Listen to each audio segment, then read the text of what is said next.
Secretariat of State for Defense in Yaoundé before being transferred to Yaoundé Central Prison on November 3rd for a 6-month pre-trial detention period. And that said, the organization says they were kept in total isolation, deprived of any reading materials, and frequently denied access to their lawyers. Bibu Nisak and Alain Fogue, according to Human Rights Watch, were arrested as part of a massive government crackdown on peaceful demonstrations organized by the Cameroon Renaissance Movement on September 22nd across Cameroon, while including the arrest of over 500 people, mainly CRM members and supporters. And of course, the organization is calling on Cameroonian authorities to respect the rights of citizens to demonstrate peacefully, immediately release all those wrongfully held, and investigate law enforcement officers' conduct in the 2020 crackdown and treatment of detainees. Stand Up for Cameroon civil society platform is equally asking for the immediate release, the immediate and unconditional release of some of its members arrested and detained in the New Bell prison here in Cameroon's economic capital, Douala. Musa Bello, Mira Angung, Sama Etienne, and Dele Membu as some of the militants, or better still, members of Stand Up for Cameroon civil society platform who were arrested and detained since September 18, 2020. According to the Stand Up for Cameroon civil society platform, the arrest and detention were arbitrary and illegal, and so they should be immediately and conditionally released. This is the request of the Stand Up for Cameroon civil society platform, asking for the release of its members arrested and detained after a Friday in Black meeting here in Cameroon's economic capital, Douala, that was since 18th of September 2020. Coming up, Innocent Aze takes us 50 years down memory lane into the assassination of one of Cameroon's nationalists, Ernest Wandier, for continuously opposing French colonial rule. And according to the paramount ruler of the Bamanju people in the west region of the Republic of Cameroon, His Royal Majesty Soko Jujang Ramo II, this is a bad thing for Cameroon, and it is a bad thing for Cameroon that these people have not been honored. These people who died for the fatherland, talking about Ernest Wandier, talking about Felix Moumet, and even the first president of the Republic of Cameroon, Amadou Ahidjo. Innocent Aze. January 15th, 2020 marks exactly 50 years when the last standing die-hard leader of the Union des Populations du Cameroun, UPC, Ernest Wandier, an outspoken and brilliant Cameroonian and African hero, was executed in Bavoussam West region after he and 3 others were condemned to capital punishment 10 days prior by a military tribunal. The freedom fighter and teacher was tied to a pole facing a firing squad. He was accused of attempting to create a revolution, the organization of armed bands, assassinations, and other things. Ernest Wandier, who was declared as #1 enemy by then President Amadou Ahidjo, till present has never been honored historically or celebrated alongside other fallen nationalists of the UPC by the state. Chaque dimanche, vous vous mettez dans des camions, tout ce que vous avez, pour aller faire les deuils au village. Est-ce que vous avez fait les deuils de ceux qui se sont morts pour nous? Today, the traditional ruler of the Bamenjo people, Sokojo Jean Ramo, questions again why these heroes were not given a befitting burial, and also ensure return of Ahidjo's remains to the country, as he had petitioned in an open letter to the head of state. Vous les avez enterrés où?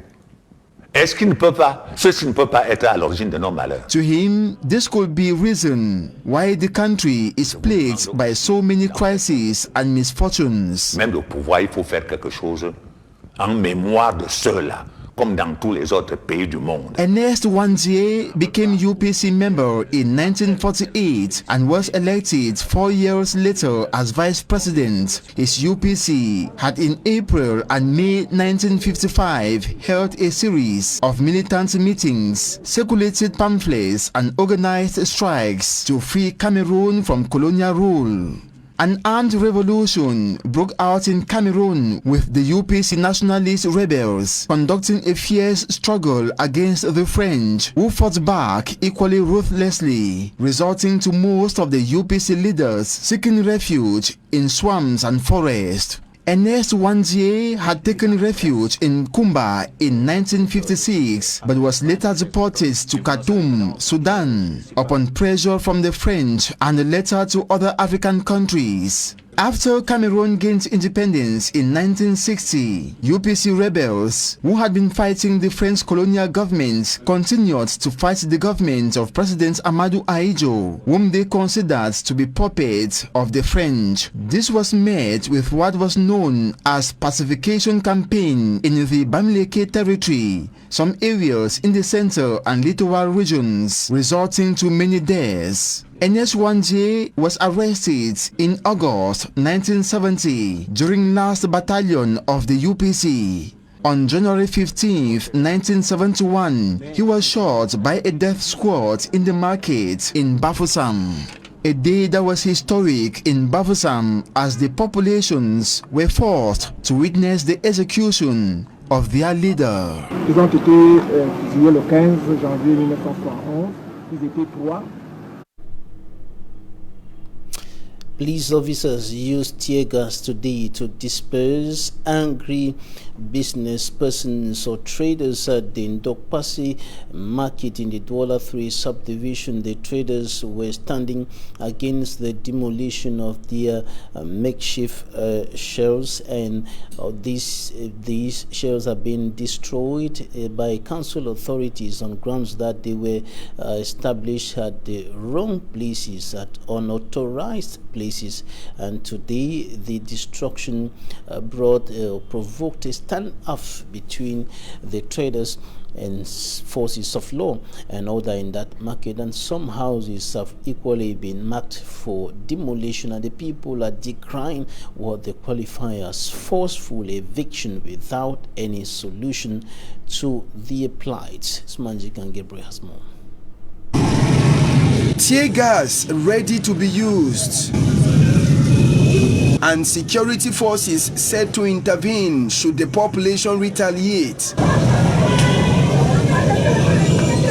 This was the picture of Ndokpasi Market in the Douala 3 subdivision this Friday, where council officials went about demolishing makeshift structures along the road.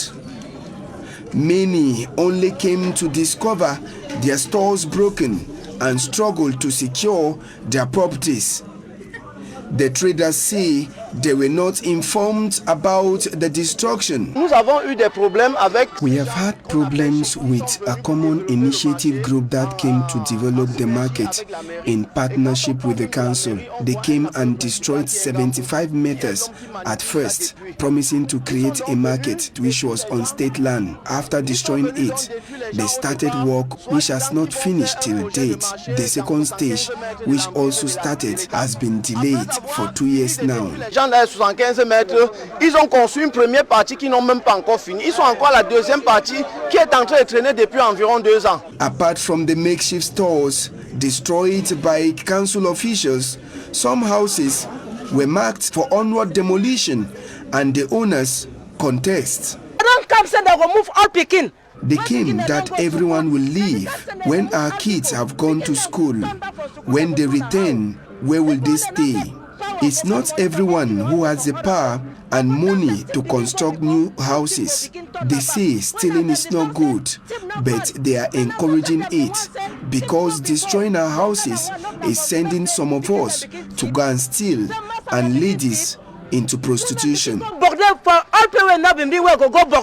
A council official was quick to give reasons for the demolition exercise. La mairie de Douala 3e, dans sa mission régalienne, qui est en train de mettre la propreté dans la ville. The Douala 3 Council is doing its normal exercise of cleaning its zone. We didn't start at the Ndokpasi market. It concerns all of those occupying public spaces illegally that has been causing disorder. The mayor who is destroying is planning to relocate them to a council land. Et la mairie s'est rendu compte qu'il a encore une partie de son espace que d'autres personnes occupent illégalement. Donc elle s'est décidée donc à libérer cet espace afin de recaser les commerçants. With some makeshift stores taking off the road, many believe that it is just a matter of days for these persons whose makeshift stores were destroyed to return to the road again.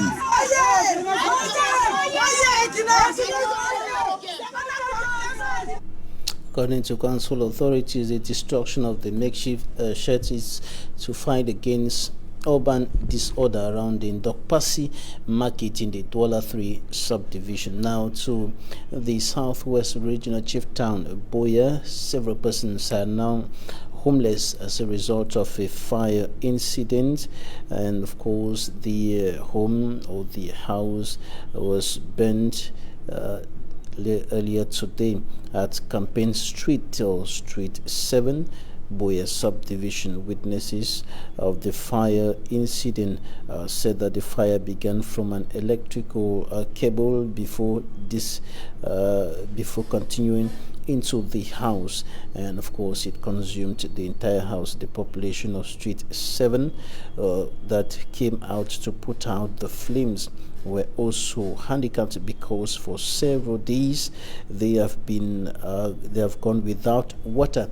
The taps have been running dry in that neighborhood of Boya in the southwest region of the Republic of Cameroon, and for now no human lives were lost, but the inferno caused enormous material damage in that area in Boya, southwest region of the Republic of Cameroon. Now, ahead of the visit of the special envoy of Pope Francis to the northwest and southwest regions of the Republic of Cameroon, Femi Armstrong-Sander takes us into all what the Catholic Church has been doing. Notably, the bishops have been doing in efforts to restore peace and normalcy in the two English-speaking regions of the country. His report. The Bamenda Ecclesiastical Province of the Roman Catholic Church is preparing to receive Cardinal Pietro Parolin, Secretary of State for the Vatican City, at a time when the Anglophone clergy and the entire Roman Catholic Church in this province have been laboring for over 3 years on diverse initiatives to end an armed conflict which has brought untold suffering to the people of the Anglophone northwest and southwest regions of Cameroon. Since 2016, inter-religious leaders of the regions have repeatedly called on the government of Cameroon and separatists to cease all forms of hostilities and find a peaceful way out of the conflict, which has continued to multiply victims. A conflict with about 3,000 deaths, 700,000 internally displaced persons, and over 50,000 refugees in the neighboring Federal Republic of Nigeria. In December 2016, the bishops of Cameroon, through those of the Bamenda Provincial Episcopal Conference, addressed a memorandum to President Paul Biya in which they denounced the pains and atrocities of the war on the population of the northwest and southwest regions. The conflict got intensified with other outings and lobbyings. In 2017, President Paul Biya is received in audience by Pope Francis at the Vatican, with little filtered out for the press. With a deaf ear given to the demands of the National Episcopal Conference of Cameroon, Christian Cardinal Tumi, together with Muslim and Christian leaders of the Anglophone regions of Cameroon, came up with a 400-page document elaborating the demands and expectations of Anglophones and the request to organize an all-Anglophone General Conference, the AGC. The AGC initiative, which has never received the okay of the Yaoundé regime. With the Vatican, Particularly very concerned with the Anglophone crisis, Pope Francis could not be silent over the Kumba massacre in the southwest region, which he used to reiterate his call for a ceasefire. Popular opinion therefore holds that it is in the same light that Pope Francis is sending his Secretary of State to Cameroon from the 30th to the 31st of January 2020. Cardinal Pietro Parolin will have to live the realities of a people shattered and frustrated by an unending armed conflict between a Cameroonian army fighting and ever determined to restore normalcy in a territory where separatists are more and more determined to lord over. The most recent of the killings linked to the crisis in the Anglophone Cameroon are the attacks in Bangui in the northwest region, Bachwa in the west region, and Matu in the southwest region. If Pope Francis will use his heavy weight to practically end the Anglophone crisis is a question for time and space. The senior divisional officer of the Donga-Mantum division in the northwest region of Cameroon, Do Simon Quenti, goes to war against illegal forest exploitation. He has said that stringent measures will be taken against all those illegally exploiting the forest. He was speaking after the arrest of 21 Nigerian nationals who were said to have been illegally exploiting the forest in that part of the country, and they were arrested by elements of the National Gendarmerie. Details with Immaculate Fogwe. 21 Nigerian illegal forest exploiters, accompanied by 2 suspected separatist fighters, now in the dragnet of the National Gendarmerie in Kamer, Donga-Mantum Division, northwest region of Cameroon. The exploiters, who were on their way to Nigeria, were intercepted in Abafum, 35 kilometers away from Akko town. So what you see here are truckloads of Cameroonian wood fraudulently exploited and transported to Nigeria by Nigerians with the complicity of certain Cameroonians. So the forces of law and order and security, in a mixed manner, lay hands on the young Nigerians you see here. According to Do Simon Quenti, senior divisional officer, the money gotten from the sale of these wood is used for the procurement of arms and other dangerous weapons. The suspected separatist fighters had on them a gun, cartridges, and a knife. Akko subdivision is one of the subdivisions of Donga-Mantum, blessed with natural wood.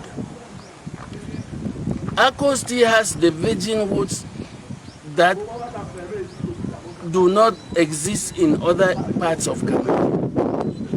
But unfortunately, these virgin woods are being exploited by foreigners,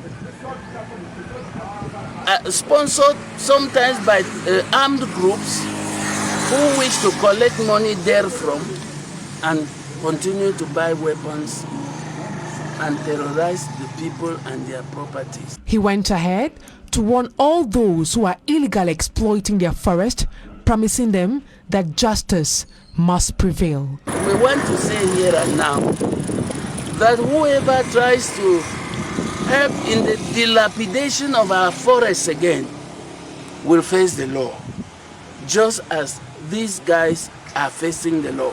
The fate of these victims will be determined in the court of law. Coming up, Immaculate Fogwe takes a look at the problem of poor working conditions. This is a problem affecting a great proportion of the population of Cameroon, especially the poor and low-income earners and those who are unemployed, as well as those who are underemployed. Many of them are working in precarious conditions in different enterprises across the country, and trade unions are now fighting to improve on the condition of workers in the country, notably those in Lumendemongo division have promised or have committed themselves to the fight to improve on the working conditions of workers in that part of the country. Immaculate Fogwe has more. Every employee has the right to be treated with dignity and respect in the workplace. But that is not the case in some public and private companies in Cameroon, which are accused of taking advantage of the naivety of their workers by mistreating them and equally exposing them to all sorts of danger, violating their dignity and human right. Several employees in Cameroon have been dismissed unfairly, with many others working for very long hours with little or no pay.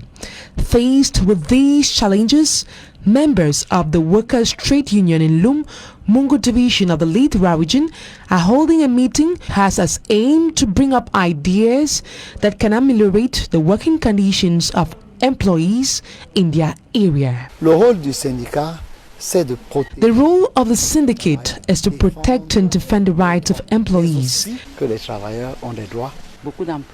We were made to understand that we have the right to certain services as employees. The security of workers should be taken into consideration. Many of us were unaware about our rights as employees. According to the members of the Loom Workers' Trade Union, companies equally need to be protected from fake news. They say they are determined to fully defend the rights of workers in their area. And this is where we draw the curtains on this weekend edition of the 6 p.m. primetime newscast on Equinoxe Television. I've been Babler Jonathan. Coming up next, Sejan Utu with Equinoxe.